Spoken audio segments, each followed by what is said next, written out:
We've all had that feeling of being alone in a crowded room.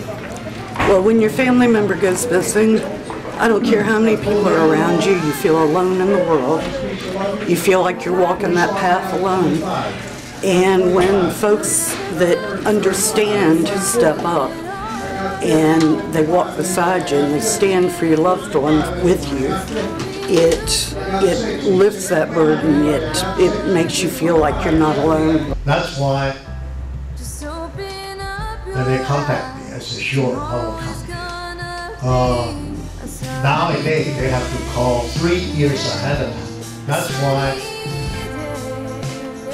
they contact me as a short our company. Nowadays they have to call 3 years ahead of time.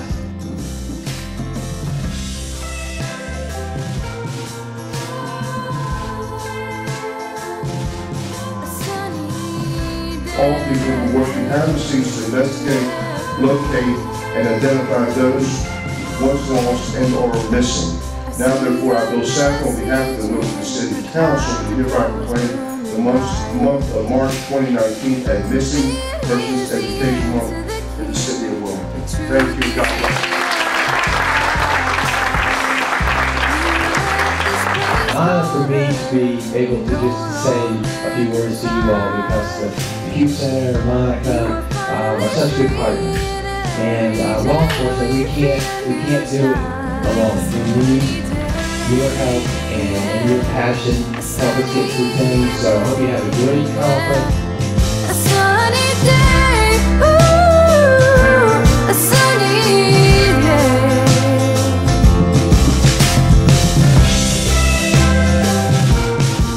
Get this on, Deborah, try this on. Stand up, Monica.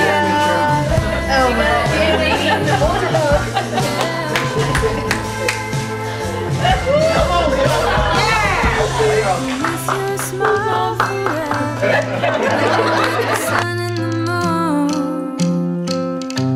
I know you meant it when you wrote, I'll see you soon.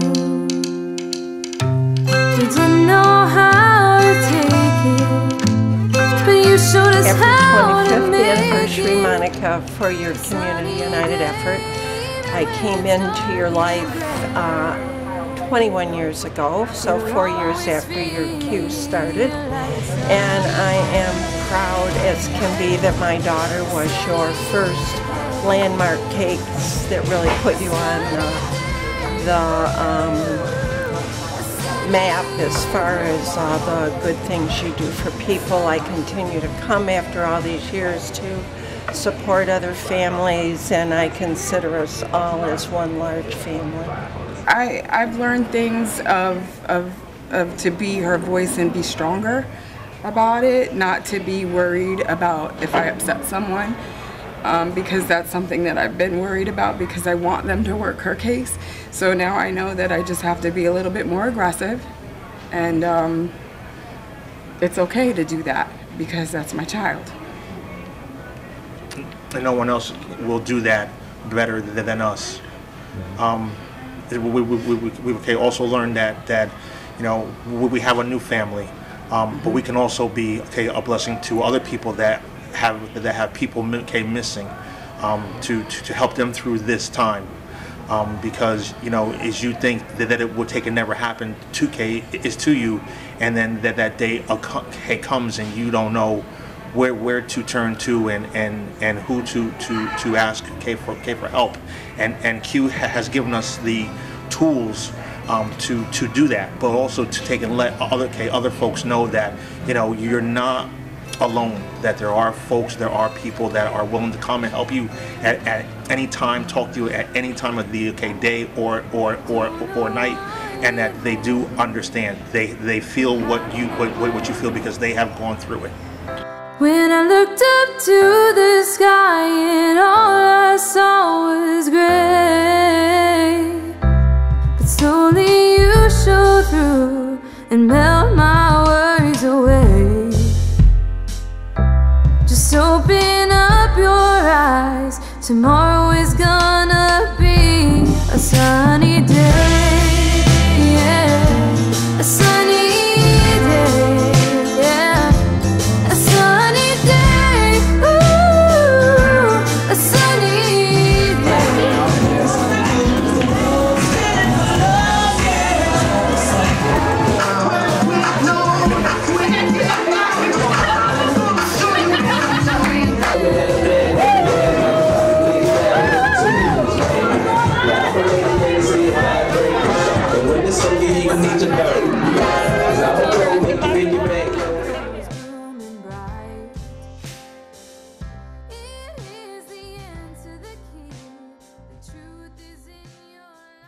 Take your story. That's all we can do. Just to give you a number for NCMEC.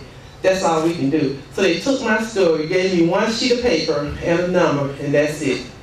That was all they did. So for Raymond, it's like he disappeared, and then nobody cared.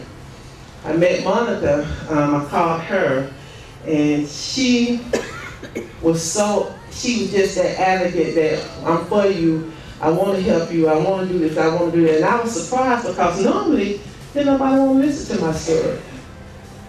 It seemed like then nobody cared. And I was so glad to meet her in the comments and meet all these people. I'm thankful because now I get a chance to do what I do. And I get out and I talk to other people about missing children.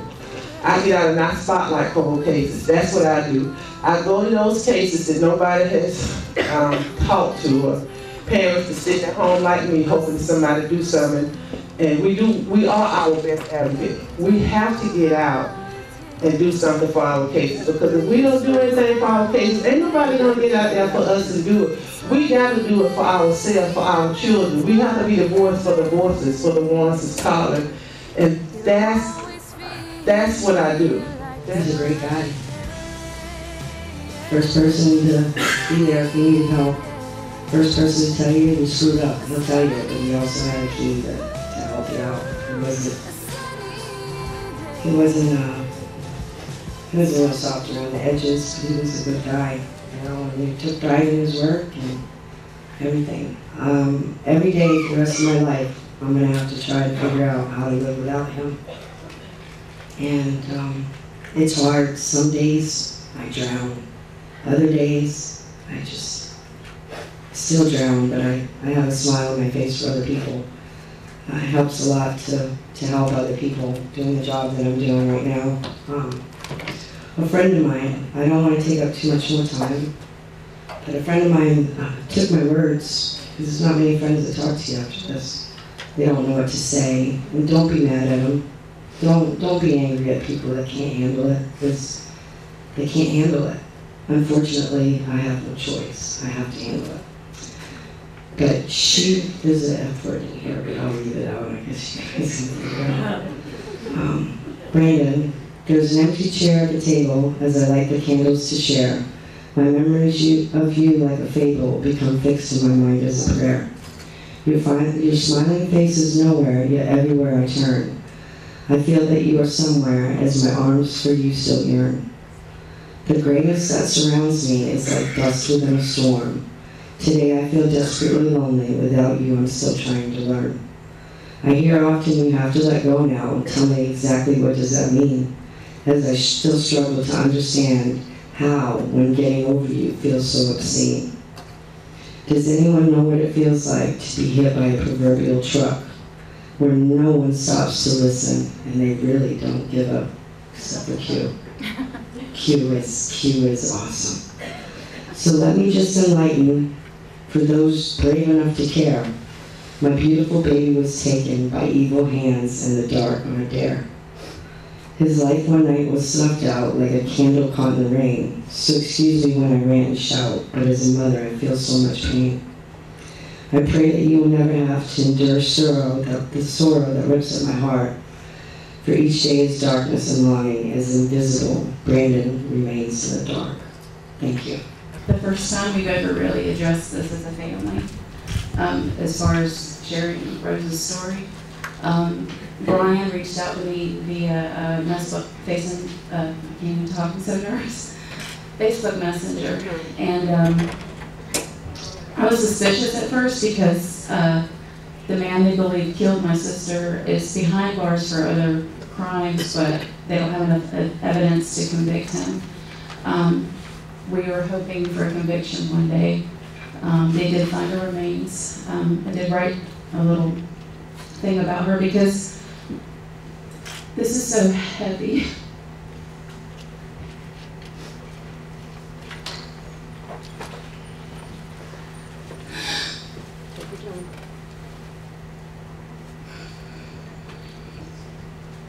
All your stories matter.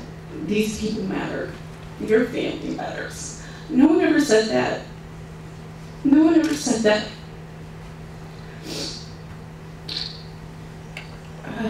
sometimes I think that it's because, like in our family, my sister wasn't prominent in society. She was married to a drug addict. He trafficked her. Long story short than that.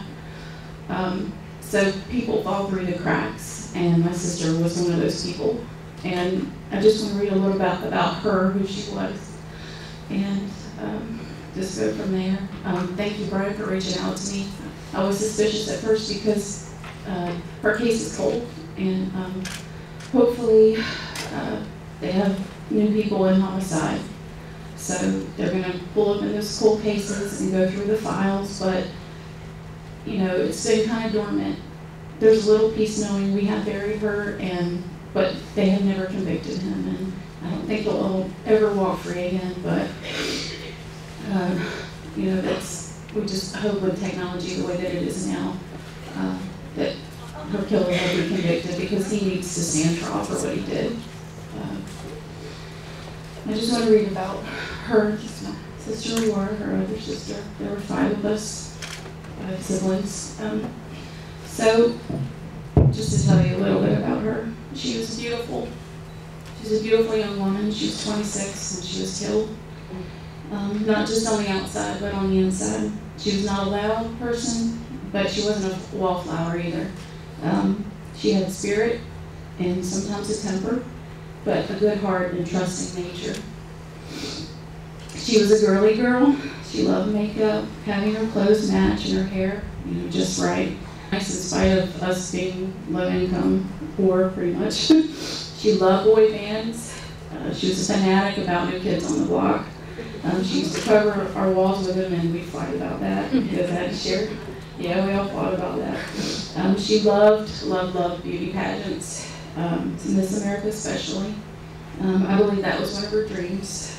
Her firstborn, the first of her 5 children, she used to put her in those little pageants, and I think it was her way of living her dream. My parents often do that, you know.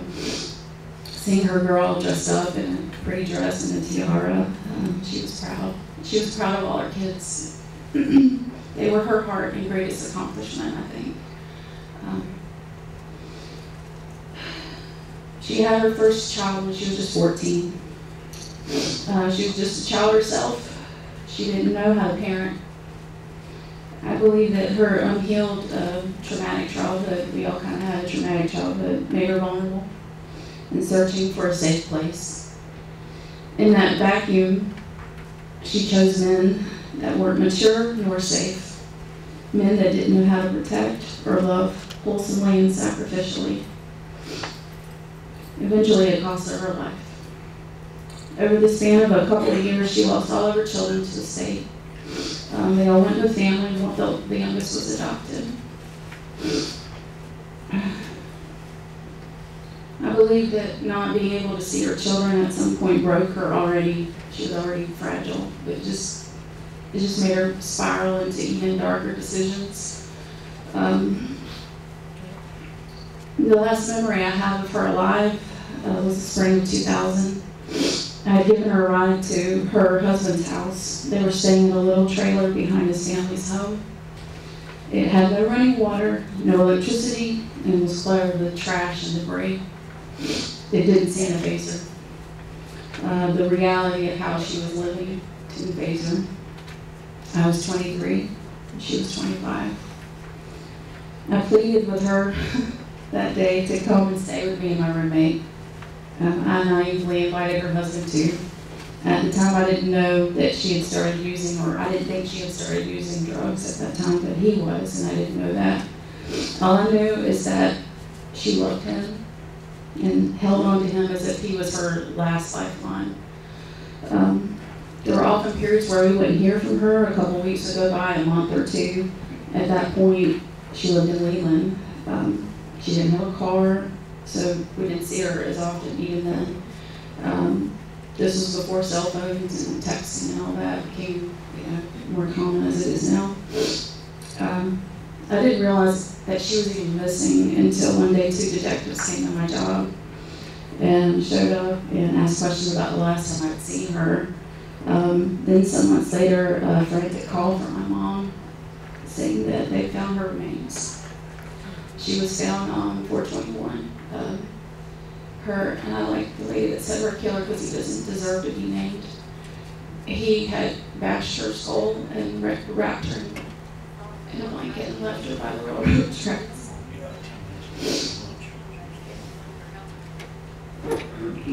It was a numbing time.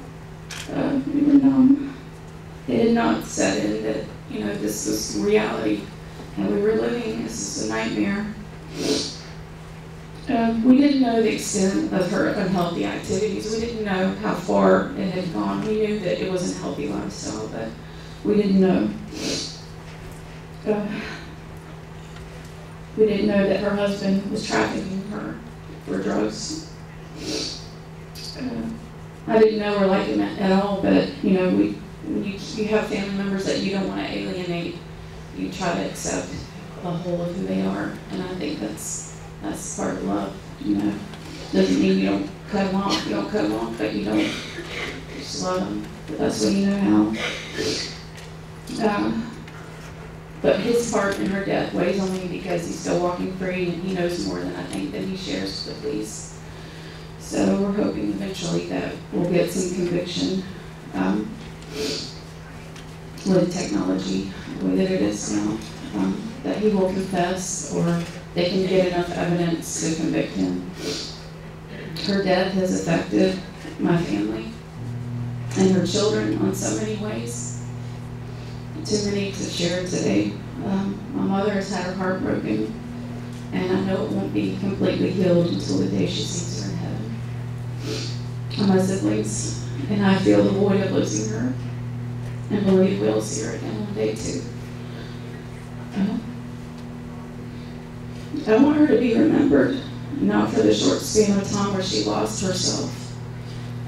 It's easy to get lost when you've had trauma in your life as a child, and it doesn't get healed, and there's not a support team. So if you have that, you have family members that, maybe you have family members that your siblings, those siblings are sons or daughters that, and you're still looking for your other child, just remember, if you can, and they're still living a lifestyle that isn't healthy or safe, to just never stop reaching out to them. Never, ever, ever leave the judgment, and just never stop. Never, just love them where they're at.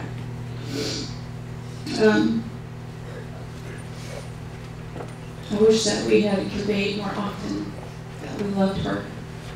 I know that she knows we loved her, but you think back on the times when you weren't getting along, or just hard times, hard memories. It's a mixed bag of things when you lose someone, especially the way that she'd been so young, that she died so young.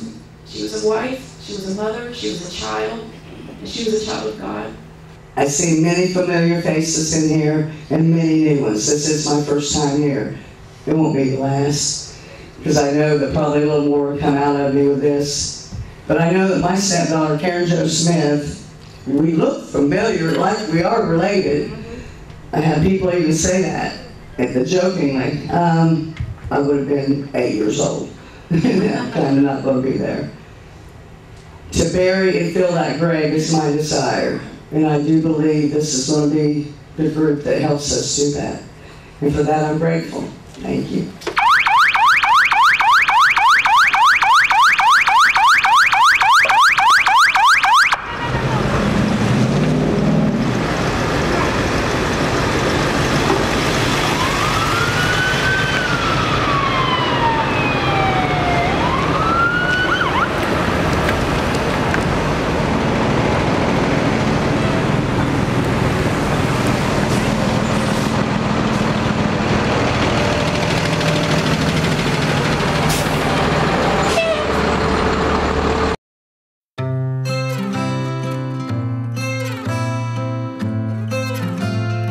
I would like to ask the honorees of the family to please go to the wall, and we are going to prepare to unveil it. So at this time, if you could stand, family, and we're going to go to the wall. What happened that way? When I looked up to the sky and all I saw was gray.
Ashley Smith. My mother, Anna, and I are here to represent my cousin, Stephen Ketchum, who went missing on July 13, 2018, from our small hometown in southeast Missouri at the age of 26.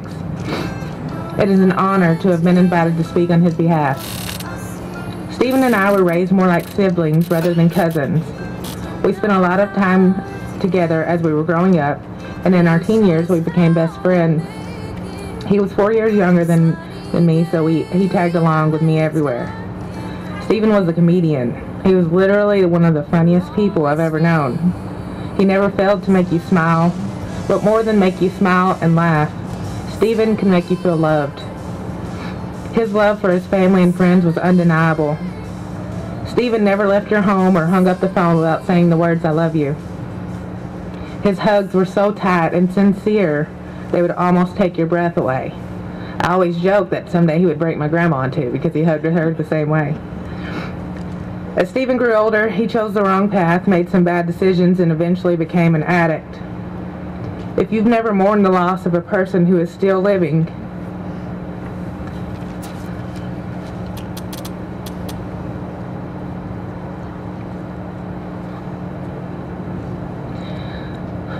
you've never loved an addict.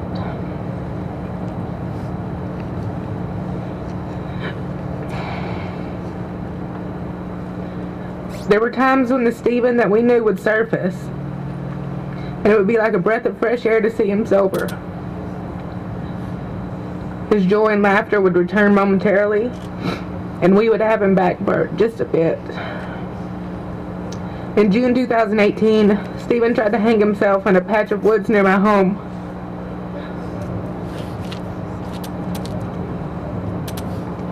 The next morning, he showed up on my front porch. He told me his thoughts and how he tried to kill himself several times. I talked him into checking into a mental health facility that day, and I drove him there. They only kept him for 3 days. And I picked him up, and he was still in the state of mind as he was when I dropped him off.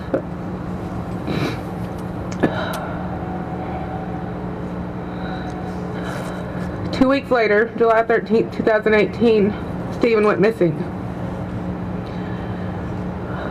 Our family is so close. Stephen's father, Larry, knew within 24 hours that something wasn't right. Stephen contacted his dad every day, no matter what. He'd tell people, "Call my dad, let him know that I'm okay." A missing persons report was filed 2 days after he went missing. The majority of law enforcement officers believe Stephen just walked away. We as a family knew that Stephen would never do that. Immediately, my mother, myself, and my grandma launched our own investigation,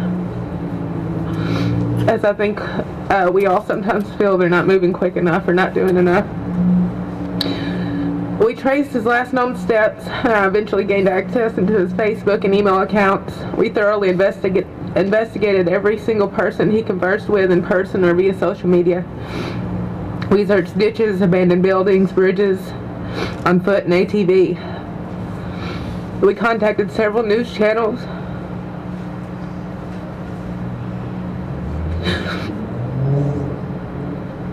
And they refused to air his story. They never aired his story. The only platform we had to share his photo was Facebook. Stephen was covered in tattoos from neck to ankles, down both arms. And I always wonder if he hadn't have had those tattoos, or if he wasn't an addict, if we would have gotten more news coverage. I learned about Q and contacted our state rep, Marsha, I'm sorry. The search was organized in October. Stephen had already been missing for 3 months. Q selflessly showed up and searched land and waterways. The people of Q we met during the absolute hardest times of our lives were professional, determined, and relentless. We gained so many people who we are honored to now call our friends. Unfortunately, that search didn't produce remains or any answers for us that day. However, there was a strange peace, knowing that we knew where he wasn't. We were assured by Q that they would not give up in helping us find him.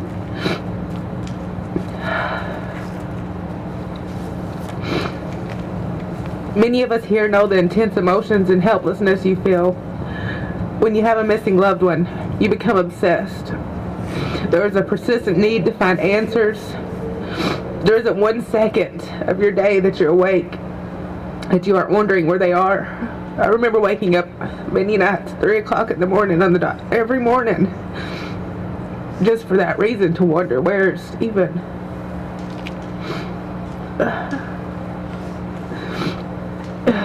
Especially on the cold, bitter nights or the days when the rain won't let up, when the ground is covered in snow or the mosquitoes are swarming. Where are you? It was a question I would catch myself saying audibly every day. There's an indescribable helplessness that you feel when there are no leads. There's an intense pain that consumes you at times. And there's a heaviness that never really lifts. Stephen's father had to eventually quit working because he just could not focus. You find yourself subconsciously scanning every ditch and tree line just on your way to the store, straining your eyes at every piece of paper on the road. Maybe it's something that fell out of his pocket or his ID. Everyone becomes a suspect in your mind. You lose yourself at times and do things that you wouldn't normally do. I recall one morning waking up and I had this sense of bravery. Looking back, it was stupid bravery. Grandma and I loaded up our pistols for protection. She's 70. Almost. We drove out to one of the most drug-ridden, most sketchiest places in our area that Stephen frequented. We had no sense of fear, and we walked door to door that day and handed out flyers to some of the very scary people. We didn't get the help that Stephen deserved, so a lot of the investigation was done by us. The local police department actually called me Sherlock Holmes because I never gave up. I would not give up. We knew he wasn't alive, but we deserved answers, and he deserved to be brought home. On June 30th, or January 30th, 2019, Stephen's remains were discovered just half a mile from his home by a farmer who was clearing a tree line. Q was actually organizing another search in a different area for the next week or so. Approximately 15 bones were found out of the 200 plus that are in the body, and his remains were confirmed by dental records. And we laid Stephen to rest the next week. We will never know what happened to our Stephen on July 13th, 2018. We will never know if foul play was involved. We will never know if he died by suicide or natural causes. We will never know what happened in those last moments or how long he laid out there, or the thoughts that flooded his mind before he drew his last breath. I know our family is blessed to have closure, as so many families never do. We certainly still have questions, and I think we always will. We struggle with when to let go and let him rest in peace. I cannot tell you if that time ever comes because we have not made it there yet. I can say that this unfortunate experience has inspired us to want to share Stephen's story to others in this situation. I want to tell you that it is imperative that you are an advocate for your missing loved one. You have to be their voice. You must speak up if you have information, even if it seems far-fetched. We know our family more than any detective or law enforcement officer does. So as they do their job, your knowledge could be instrumental in bringing your loved one home. Do not give up hope. Do not accept anything less than what your loved one deserves. We were so involved in Stephen's investigation that our police chief of our town made the comment that if something were to ever happen to him, he'd want us on his team, and he was sincere because we were relentless. That's how dedicated we were, and that's how dedicated you have to be. Stephen will live on through his two young sons, Matthew and Riley. We will share his story in hopes of helping others and breaking the stigma that a person who is covered in tattoos or doesn't look like we think they should is still a person. They are still loved because behind the tattoos and the rugged exterior, through those dark brown eyes filled with pain, was a gentle, kind, loving person. A person who loved without fear and could light up a room with a smile. In those rare moments of silence, I can still hear his laugh and I feel his hug that still takes my breath away. On behalf of myself and my family, I want to thank you for your complete selflessness, dedication, and passion for this cause. I want to end with a poem by Robert Browning Hamilton. You may have heard it if you attended Dennis Gillen's class over the last 2 days. I think it is relevant to the masses in attendance today. I walked a mile with pleasure. She chatted all the way, but left me none the wiser for all she had to say. I walked a mile with sorrow, and ne'er a word said she, but all the things I learned from her when sorrow walked with me. When my son's name was mentioned to people when he was alive and even after his death, people always said and still say the same thing. That guy had the best smile and always had such a positive attitude and kind heart. Cole had the ability to make everyone he met feel special and loved. If he engaged in any type of conversation with anyone, a friend, a family member, a stranger, anyone, he always completely focused his attention on what they were saying with a genuine, caring manner. If Cole was personally struggling with something or having a bad day, most people would never know it. Throughout his life, he was always more concerned with helping other people with their own personal struggles than focusing on his. He was a great musician, a lyricist, a poet, and he thanked God daily for those gifts. Music and God were the most important things in his life. Most of the 200+ songs and poems he wrote throughout his life contain lyrics that helped him cope with the world. He really didn't write the lyrics for or about himself. He hoped they would help others with their struggles. He said from an early age, he hoped his music would change the world. In 2016, he was thrown a really tough blow in life. He was hearing voices and hallucinating. He was diagnosed with schizoaffective disorder. Cole refused to accept his diagnosis, and I can understand why. He believed he was enlightened and that he didn't have a mental disorder. In many ways, I have to agree with him because his diagnosis did not change his heart or his love for others. If anything, it made his love, kindness, and compassion for others grow stronger. But the choice to diagnose himself as enlightened was at the price of his own well-being. With Cole's choice to not take medication for his medical diagnosis, his family witnessed him discard all comforts of life and choose to live homeless. It was a devastating thing to watch. However, we were fortunate he befriended two very compassionate people that convinced him to take refuge in their home and not on the streets. On the afternoon of February 16th, 2018, Cole went down to a coffee shop and left a note with the barista for his friends and family. The note said, "To my friends and family, there are things I must do, and though you do not understand or believe, I do, and I must walk by faith and not by sight. My calling has been spoken, and now I have listened. This is something I cannot evade any longer. Thank you for everything you've ever done for me, and for all your love and care. I will see you soon. Do not worry. God and the gods are on my side. Love, Julius Cole Rassin." When he left the coffee shop, it was the last time he was ever seen. I don't like to think of that day. As his mother, I knew and felt an unknown deep sadness in the bottom of my heart, and I knew I may never see him again. At that time when he went missing, part of my heart went missing.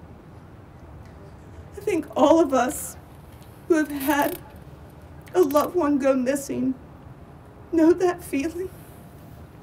Part of you goes missing with them too.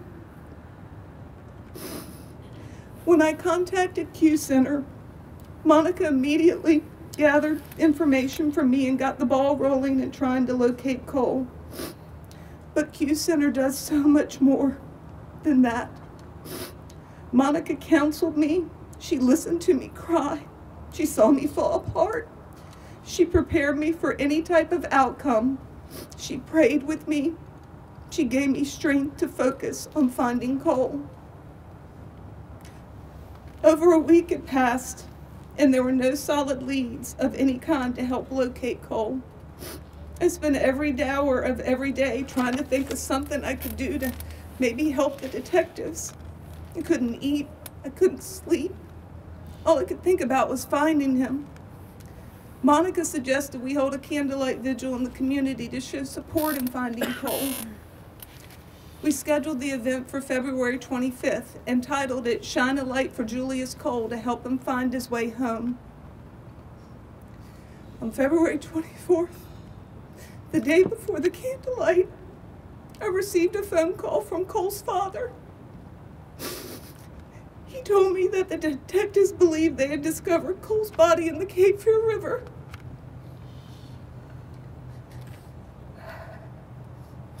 He stated we needed to go to the hospital to help the medical examiner determine if it was him. His father also told me we wouldn't be allowed to see his body, but they needed our help in determining any markings that could be attributed to him. Upon arriving at the hospital, I was told he was identified by his tattoo on his arm of the word Yahweh and a heart. I felt as if my whole body was going to collapse, and I was sick to my stomach. I couldn't remember how to breathe. I couldn't make a complete sentence. I couldn't accept it. Even speaking of this moment now, over a year later, that same unbearable pain and emotion I was feeling at that moment returns with the same intensity as when I first experienced it. I still feel I'm in a terrible nightmare that I can't wake up from. I was so angry at God. I screamed at God. I told him he took away a beautiful gift from this world.